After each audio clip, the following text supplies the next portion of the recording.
Hi guys, welcome to my channel. I'm Maddie, and in today's video I'm going to be going over all of the books I read in September. So in September I read 14 books and I did not finish one book, so just kind of an overall basis of my rating system. So a 1 star for me is like, I probably should have DNF'd this. This just wasn't very good and not very enjoyable, but for whatever reason I persevered and stuck with it. A 2 star for me is like, it was okay, nothing about it really stood out.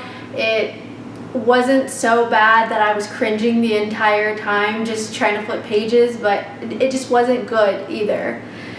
3 stars is like, it was good, but I feel like it wasn't anything crazy special. I'll probably never think of it again. 4 stars was like, wow, this is great.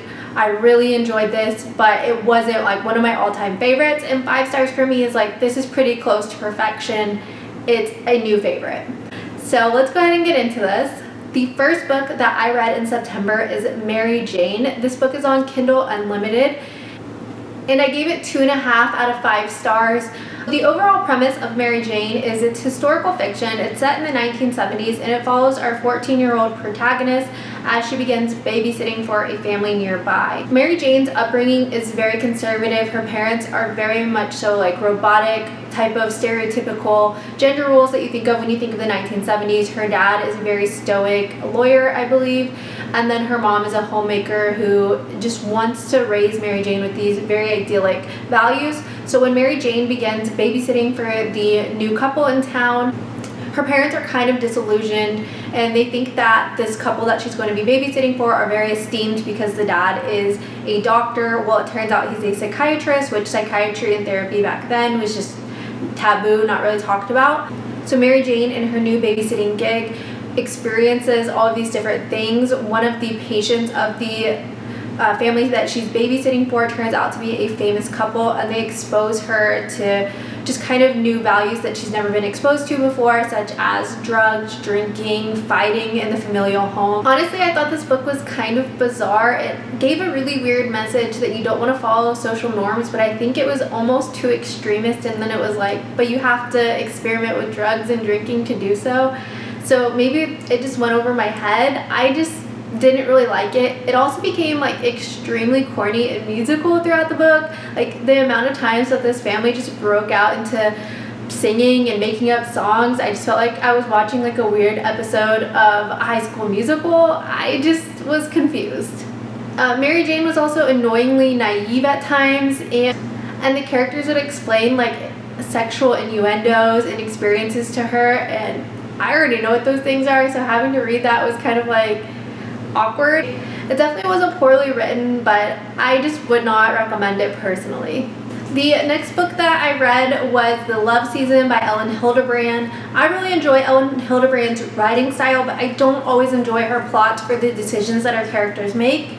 So this is one of Hilderbrand's earlier novels. I believe this was her 4th or 5th novel, and it definitely did read as outdated. Just some heads up before we get into the plot and my thoughts is this book does deal with a very taboo topic in the early 2000s. That's kind of the twist, and the way it was handled was maybe not the most delicate. And then also in this book, multiple times the R word is said in reference to one of the side characters' brothers.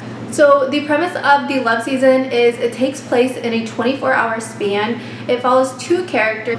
We have our older character, Marguerite. Marguerite used to run a really successful restaurant on Nantucket, but she's been a recluse for the past few years. And then it also follows a younger character, Renata. Renata is 18 years old. She's on Nantucket with her new fiance, and basically how they intersect is Marguerite was best friends with Renata's mom, Candace. Candace has since died. She died when Renata was a young girl, and Renata and Marguerite have never met, but they have corresponded through letters. But for whatever reason, there's a secret there, and Renata's dad has been keeping her away from Marguerite her entire life. So Renata, of course, goes behind her dad's back and she makes plans to meet up with Marguerite, and as the story unfolds and why Marguerite became a recluse. And I just didn't really think this book was one of Hilderbrand's better books. It was definitely slow in a lot of points, and Renata in particular made some really, really bad decisions. So I gave this 1.5 out of 5 stars. It's definitely not an Elin Hilderbrand novel that I would recommend. The next book that I read was Romantic Comedy by Curtis Sittenfeld, and I gave this 2 out of 5 stars. This book has been everywhere. I've seen it advertised just constantly. It's got a really cute, endearing cover, and the story was a letdown in my opinion. So this follows Sally, who works on the Night Owl show. The Night Owls is essentially Saturday Night Live, SNL. She's a writer, and Sally makes an observation that a lot of their guest stars who are women and very attractive women begin to date the comedic writers on the show, but none of their guest stars who are attractive men go for the women writers. And basically it's like, well, if you're a man, you can get away with being funny even if you're not attractive, but if you're a woman and you're not attractive, you're not going to pull in a really good looking guy, and just kind of the double standard there. So Sally makes this joke while they have a guest star on the show named Noah. Noah is a musician, but he's also going to be the host of that week's show, and Noah kind of takes offense to this, and it goes through Sally and Noah's little back and forth, and they have this like weird underlying attraction, and it just follows their relationship. And then there's the second half, which, spoiler, it goes into COVID territory, and then the third half, aftermath. So it was just really mundane in times, and for Sally being a comedic writer, I did not laugh once at any of her jokes, and I think part of that is they just didn't translate well in print.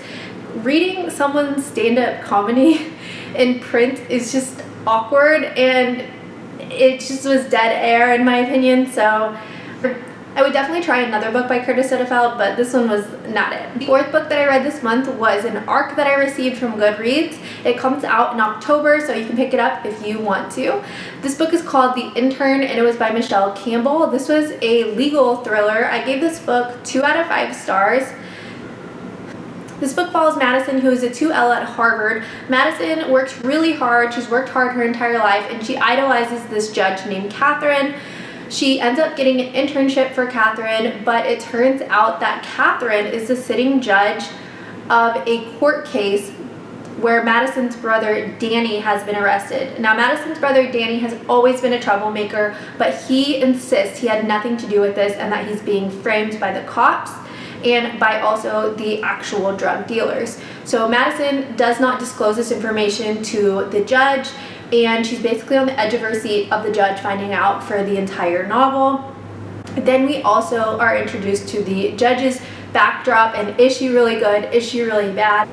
And I think this book really failed because they revealed too much early on about the judge, and it just kind of took away some of the suspenseful elements for me. The next book that I read was another book that you can find on Kindle Unlimited. This was called The Better Half. It was co-written by Ali Frank and Asia Youmans, and I really enjoyed this. If you're looking for a literary fiction that's going to make you laugh, this is a really good one. So essentially what happens in The Better Half is it follows a woman named Nina. Nina is in what she considers the better half, or the later half of her life. She's now 40. She's already been married and divorced. She has a teenage daughter who's going to a boarding school. She's got a best friend who's really loyal, and then she's got a really strong connection to her Jamaican father. So she's thinking this is going to be the easier half of my life. And for someone like me who, since I've been 16, I've been waiting to be like an adult in the boring years. That's just me. That's what appeals to me. I really related to that aspect of the story. So she's thinking it's going to be the better half of her life, but really early on she meets a white man named Leo, and they begin having a relationship, and all of a sudden she finds out that her period's late and that she's pregnant. So she has to decide, do I keep this baby? While she's having this decision, she's also running an elite private school. She's the first black headmaster and the first woman headmaster, so she's having to deal with some petty parent drama. In addition to that, she's also hesitant to raise this baby because it will be a biracial baby. Leo is white, Nina is first generation, and it really delicately explores the balance of having a biracial baby, kind of stereotypes that we see. And this book touched on a lot of topics that can be really heavy and can be very scary to approach, but they made it really approachable and they used humor to do so. So I really enjoyed this book. I'm definitely going to read other books by this writing duo because I was very impressed. The 6th book that I read this month was called The Joy Luck Club. This is a classic book and I've been wanting to read it for a while. My goal is every month to read at least one book that I would consider kind of a classic that I missed because it was published before I was born. So I ended up giving The Joy Luck Club 4 out of 5 stars. So this story follows the daughter of immigrants from China and then also the moms, and it talks about their different upbringings. It gives different little stories and anecdotes into their lives, so you kind of learn the difference and the misunderstandings between them. And it really makes you want to sit down with your own family and just kind of learn about their past. I was given the opportunity this summer to sit down with my dad and ask him so many questions, like, how did you grow up? Can you tell me more about your childhood? What about your cousins? And I learned so much about him, and this made me want to sit down with him even more and ask even more insightful questions. Because when you really think about it, your parents pour so much into you and you almost don't get to know them until you're an adult, and that's only if you take the time to get to know them. So I just found this book really touching. It's a very short read, but I think it was a very powerful read. But I will say the only complaint that I had is that it's written in first person from multiple different characters' perspectives, and all of the perspectives did read very similar. So I was often having to go back and be like, wait, who am I reading about again? And then in the very beginning of the book, it shows like what mom belongs to what daughter, and I was having to go back and be like, okay, this is this person's mom. So because of that, I did knock off a star, but I think if that was a little bit clearer, this could have been a 5-star read. This is also a movie if you ever want to check that out. I personally haven't seen it yet, but I know it was critically acclaimed, and then I've heard that they're also making a second movie. The 7th book that I read this month was another Kindle Unlimited book. This one was a thriller. This was called What Never Happened, and I gave this one 1 out of 5 stars. I should have DNF'd this very early on, but I didn't. So this book grabs your attention in the first little prologue. Main character Coco is a teenager in the prologue, and it shows her coming back from a night out to discover that her family has been murdered. And then she catches a glimpse of the murderer, and then it jumps forward in time to Coco as an adult, and she is a mess as an adult. And basically, Coco helped convict a guy, but now they're letting that guy who was convicted go, and now Coco's starting to re-explore what happened that night, and she's having to decide, was her memory wrong? The police coerce her into giving a false identification. And then this also goes on in March of 2020, so you know what that means, COVID. And it was a weird play to put COVID into this because it almost didn't really have any significance until the very end for it to be set during COVID time. So it seemed very unnecessary in my opinion. I just thought all of the characters were very unlikable, and there was like an instant love connection, which I hate instant love in books. I just think it's so cringy, so cheesy. The book was entirely too long for me, and I just wish I would have DNF'd it, to be honest. This is definitely a pass from me. And I was also able to guess the killers really early, so that bugged me. The 8th book that I read this month was one that I have heard so much about. This is called Nora Goes Off Script, and I ended up giving this 2 out of 5 stars. This is a romance book, and it's a really short read. I think it was only like 250 pages, so it only took me like a day to read. This follows Nora. She's going through a divorce. Nora is a screenwriter. She typically writes movies that you would see on like Lifetime and Hallmark Movie Channel. But she channeled the emotion that she was feeling from her failed marriage, and she ended up writing a script that is now being turned into a major motion picture. One of the filming locations they have is Nora's actual home, and it's where she typically does her writing. They're filming there just for like 2 days. But the main lead star of the film, Leo, really makes an impact. At first, Leo really gets on Nora's nerves, but when Nora sees Leo around her kids, she kind of starts to soften towards him, and then they kind of begin a flirtation, and it just kind of goes through their maybe relationship. So I found this to be really, really cheesy. Nora went from being annoyed by Leo to considering him with really no transition there. The middle of the story, I would say, is probably the best part, but I was quickly let down by the end of the story.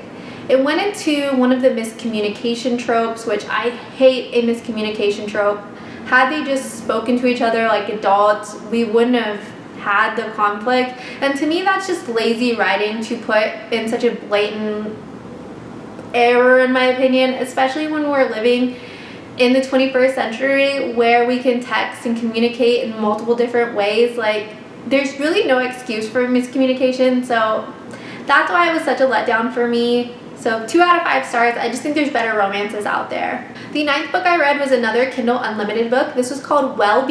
This was historical fiction, and it was set in the 1960s. It follows our main character, Ruth. Ruth has just graduated from law school, but she decides to follow her new husband home. Her husband and her have eloped, which causes tension between Ruth and her mother-in-law. Ruth and her husband are staying at the mother-in-law's home, and the mother-in-law is very much so what you think of when you think of a stereotypical 1960s housewife, and she really wants Ruth to be that way as well. So because of that, Ruth and her husband are hiding the fact that Ruth is studying for the bar and going to be a lawyer, and instead they're kind of letting the mother-in-law believe that she's going to be a homemaker just like her. So the mother-in-law ends up sending Ruth to classes so she can learn how to be a lady. Ruth grew up without a mom of her own. She grew up with a dad and a bunch of brothers. So the mother-in-law kind of thinks that she's doing Ruth a favor by sending her to these like courtesy classes. At these etiquette classes, Ruth ends up meeting 3 different women, and one of the women's name is Carrie, and she is very mysterious. She seems to be making a lot of excuses, and Ruth is very nosy, so she inquires, and then you learn the woman's secret and kind of the aftermath of that.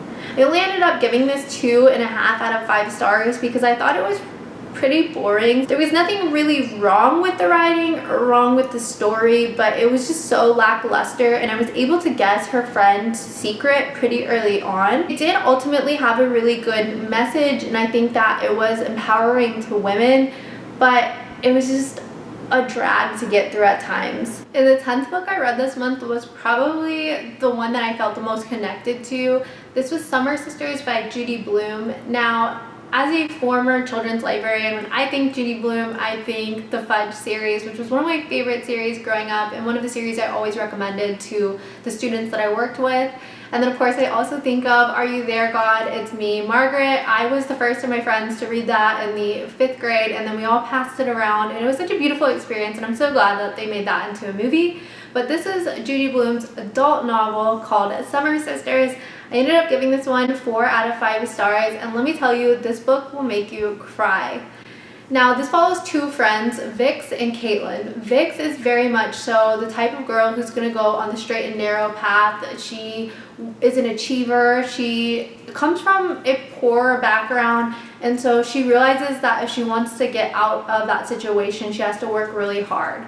Whereas Caitlin comes from money. She is very free-spirited, and so these 2 become friends, and every single summer they go to Caitlin's family's summer house on the vineyard, and it follows them for multiple summers. And if you're someone like me who loves to watch characters grow up throughout the years, you're going to love this book. That's one of my favorite types of books, is where I get to watch for years these characters develop and grow. And as someone who's more of a Vic, I very much related to her, and growing up when I was in junior high, I had a friend very much so like Caitlin, who was my opposite, who was outlandish, who helped get me out of my shell. So it was very nostalgic for me to read. This really explores their friendship, but it also explores the idea of first love, graduating and maybe not getting the job that you want. There's a lot of family dynamics. The one thing I didn't really like about this book is it kind of had some odd perspectives, and you'll catch that right away. If you can hear little feet in the background, that's my dog.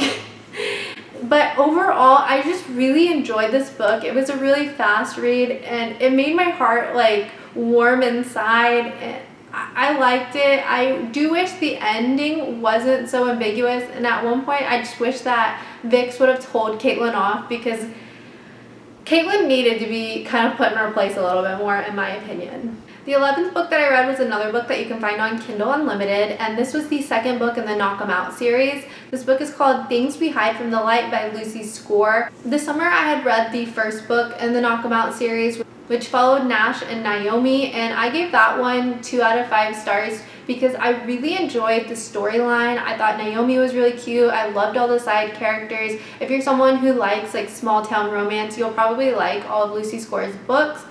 But I didn't like the main love interest in that one because Knox was kind of like this barbarian man, and he just was gross. And although he did develop throughout it, he just said so many like disgusting things throughout the book and act like such a macho man. I didn't like that book. That was really what was holding me back on that book. Now this book kind of had the opposite problem. So in Things We Hide from the Light, we end up following Knox's brother Nash. I know, Knox and Nash, it confused me. We end up following Knox's brother Nash and Nash's love interest Lena. And we saw a lot of Nash in the first book, and he seems like a really stand-up guy. Nash is the police chief for their small town of Knockemout. And I guess the best way to describe Nash is vanilla. He's just kind of boring. He's kind of there. He's a much better person than his brother, but I guess I'm like going back on what I said, because although I didn't like the first book in the series because I didn't like Knox, Nash was too boring for me. So Nash and Lena. Nash is recovering from an injury. He was shot in the arm in the first book, and he's recovering from that, and he's suffering some signs of PTSD. And then Lena is in town, and you kind of find out that she's hiding things from the light and that she has a secret job, and you find out about that pretty early on. And they have this underlying attraction to each other throughout the book. It's kind of like a slow burn. But I will say it was definitely insta love, which you guys know I hate, insta attraction, and I just feel like the characters never fully developed or fully had a real connection, in my opinion. Lucy Score's books are also pretty long. Like, I want to say this was 500 or 600 pages, or at least it felt that way. And I just feel like a lot of it could have been cut and it would have been a better story. I will read the third one in this series. This is my third Lucy Score book, and my biggest complaint is, brief spoiler here, my biggest complaint is that in all 3 of the books that I've read, the woman ends up staying in the small town where the man is located and getting married or engaged to the guy, and I'm just, can we come up with a different ending? Why does the woman always have to leave her life behind to fit the guy's life? I'm just saying. So this is only 2 out of 5 stars for me. The 2 books that I've read in the Knockemout series, this was definitely the weaker one. The 12th book that I read was called Saving Noah, and this is on Kindle Unlimited, and this is by Lucinda Berry. I have seen Lucinda Berry all over Book Talk. I know that she's an esteemed psychologist with really great credentials. My husband is a mental health therapist, so whenever I hear that someone is a psychologist, I do kind of want to check out their credentials to make sure they're legitimate, and I read them off to my husband. They sound really impressive to me, and I read them off to my husband, and he was like, oh yeah, she's legit, no doubt about it. So I ended up reading Saving Noah, and I'm unable to rate this book because it was such an intense, odd read. So like, I need a moment to even collect my thoughts now. This book has a lot of trigger warnings, so let's start there. Noah has admitted to molesting girls that he was coaching on the swim team. Noah is a teenager, and he molested these 6-year-old girls. This is kind of the aftermath of what happened after Noah goes to a rehab program to get those bad feelings out.